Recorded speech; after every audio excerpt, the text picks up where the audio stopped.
जिल्ह्याचा दौरा करण्यासाठी राजकारणासाठी राज ठाकरे सन्माननीय राज ठाकरे साहेब त्यांच्या पक्षाचा अजेंडा घेऊन नांदेड जिल्ह्यामध्ये आले होते। पण त्यांना हे माहित नाही या जिल्ह्यामध्ये मराठा आरक्षणासाठी 13 आत्महत्या झाल्यात। राज ठाकरे हिंदुत्वाच्या गोष्टी करतात, मराठा समाज हिंदू नाहीये का? त्या 13 कुटुंबाच्या घरी भेट द्यायचा विचार कधी राज ठाकरे साहेबांनी केलाय का? हे सगळं करायचं नाही आणि सो कॉल राजकारण करायचं, एसी मध्ये बसायचं, एसीच्या गाड्याने फिरायचं, मोठमोठा तापा घ्यायचा, मोठमोठ्या सभा घ्यायच्या, सभेमधून मराठा समाजाला आणि समाजासाठी काम करणाऱ्या प्रामाणिक मराठा योद्धा जरांगे पाटलांना शिव्या घालायच्या, वाईट बोलायचं, त्यांच्याबद्दल अफवा फैलवायच्या, त्यांच्याबद्दल नॅरेटिव्ह फैलवायचा आणि मराठा आरक्षणाची रिझर्वेशनची गरज नाही सांगायचं। सन्माननीय राज ठाकरे साहेबांना एक मराठा सेवक म्हणून या ठिकाणी मी प्रश्न विचारतोय।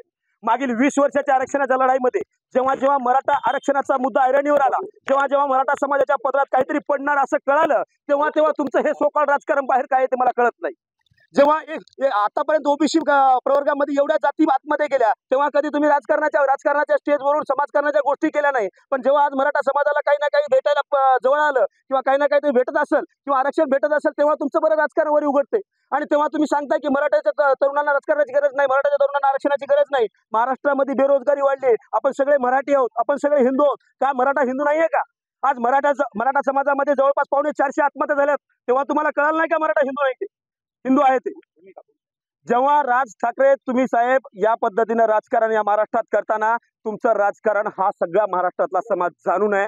जेव्हा जेव्हा मराठा समाजाचा रिझर्वेशनचा मुद्दा ऐरणीवर येते, तेव्हा तेव्हा तुम्ही काही ना काहीतरी करून जेव्हा ह्या विषय मध्ये काढता आणि मराठ्यांच्या ताटामध्ये पाणी घालवण्याचं काम करता, याच्या पुढे हा समाज हा कदापि शांत बसणार नाही। तुम्हाला मराठा योद्धा मनोज जरांगे पाटील आणि मराठा समाजावर बोलण्याचा अधिकार नाहीये। जेव्हा जेव्हा तुम्ही असं करसाल, तेव्हा तेव्हा मराठा समाज हा ताकदीने रस्त्यावर उतरेल आणि आपला विरोध केल्याशिवाय राहणार नाही।